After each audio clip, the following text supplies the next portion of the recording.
Hey again, everybody. I was able to get some time today. My schedule got kind of changed around today, and I'm doing this video right before I start my workings for this evening. And I had the question about graveyard dirt and how to collect it, and where to collect it from, and what types of graves are used for what. So I'm going to try to cover that as quickly as I can. I keep a bag. It's just a big cloth bag that my neighbor brought me back from Laos. Um, and I keep a Sharpie in it and, probably 5 or 10 Ziploc bags, the regular sized ones, a spoon or a spade, and I keep a bag of dimes and pennies. And I'll usually take a little bottle of whiskey or rum with me, and then like a bag of sage or incense. So every time, so I get to the grave that I want to, and I have my spoon or my spade with me, and I leave an offering of either the dimes or the pennies or the whiskey or the rum, depending on what type of grave it is. I also bring small toys with me. You can buy like bags of like party toys for party favors at like the dollar store, because I have 5 children who all passed away together that I visit. And I take things like candy and toys to leave on their graves, because it's not really appropriate to leave alcohol on a child's grave. So you kind of think of it's the same thing as you would do for any other spirit, as you think of the things that they would enjoy or things that would be appropriate to their age or their life or whatever, and you would leave those types of things. So I do take a lot of little random toys with me for them, and candies and things like that. So I would get to the grave and I would take my spade or my spoon. Usually a spoon is lighter. I'm usually carrying like a lot of dirt by the time I'm done. So I try to minimalize in my bag. And I write on the bag with the Sharpie what the name of the person's grave, and what their occupation was, if that's involved, if I know that. Some of them I do, some of them I don't. Where I took it from on the grave, if that's pertinent.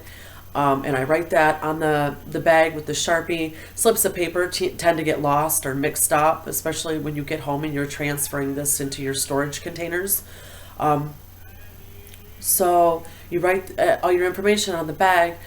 You leave your offering. You take your, couple of, I usually just take maybe a couple of spoonfuls of dirt. I don't dig like a big hole or anything. I just make actually a small enough indentation that I can actually fill back in and make it look like nobody was there, because for me it's kind of disrespectful to take some out and then like leave a big hole there. I just don't like to do that personally, but that's a personal choice. So that's how I choose to keep my dirts organized. And when I get home, I have regular canning jars that I've bought a bunch of to organize my herbs and my powders. So when I'm filling my order, I can quickly get to the incenses and the powders and the herbs that I need. And I keep empty jars for the different types of dirt as well, which are already labeled. Like I said, I visit the same graves regularly. There's a couple that I visit. There's the 5 children that I visit.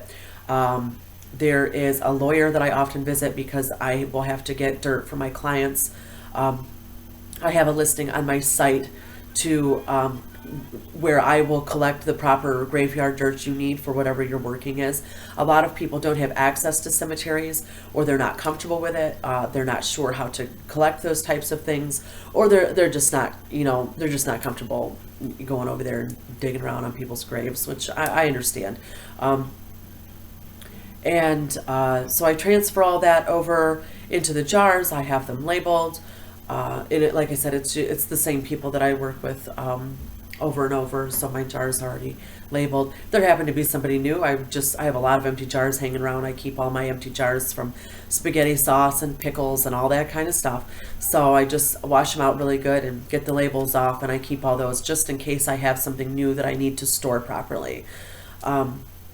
So There are lots of specifics you could get into with gathering graveyard dirt.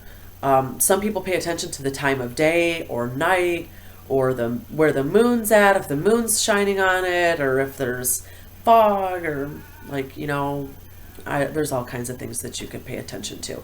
I'm not that specific. I'm pretty specific, but I don't get into times of days because I have a very tight schedule. I'm usually booked 2 weeks in advance for workings, and I'll need to go collect things when I need to go collect them. And so I go usually during the day after I've done my morning routine, I've done my morning prayers and set my altar and everything. So I'll go after that and I'll go over there and get what I need. If it is a matter of a decision that a person is having trouble making, or a matter of like academics, a matter of an interview coming up that they need to pass, those are all things I would gather dirt from the head of the grave from, because you're dealing with you're wanting to be charismatic, you're wanting to be come across as intelligent, so it's having to deal with your intellect. And then, of course, if it's something, like I said, if it's something involving a decision that you're having to make, that's also, that's involving the head, that's involving the brain. So it's really basic when you break it down anatomy-wise, what we're doing here. And that's how I prefer to work, is anatomy-wise. So there also, if you're dealing with matters of love, what I would do is I would go to the lover's grave that I know and that I'm familiar with visiting, and I would gather dirt from the heart area of that grave. So, and how you determine this is the headstone was, when you bury somebody, the headstone is right above their head. So you just have to kind of guess from there down, flat on the ground, where you're taking dirt from. There's typically, obviously, it's a rough estimate here, because I'm 5 foot tall. Where somebody's digging on my grave, my stuff's not going to be in the same place as somebody who's 6'9" over here buried next to me. So it's a rough guess. It's always your intent, and it's the gesture and the respect that you're giving to the grave. So if you were thinking about traveling, if you were planning a trip, you would want to gather a grave from the feet of a grave, gather dirt from the feet of a grave. Jeez, come on now. And if it was anything to do with work, if you do any type of manual labor and it had something to do with your job, I would gather dirt from the hands, near like, a little past the waist. Things like that. So it's just following the anatomy for me. It also gets into if the children's grave that I visit, that dirt is typically considered very peaceful. So if you have a tumultuous situation at home, you have a lot of drama at home, it's good to use dirt from a baby or a young child. That is thought to bring peace into the home. A lot of people will put it under their steps or under their porch or under their floor mats. If you're having legal issues, I would go to the grave of a lawyer, like I said before. If it's for healing for a client, I have a doctor's grave that I visit.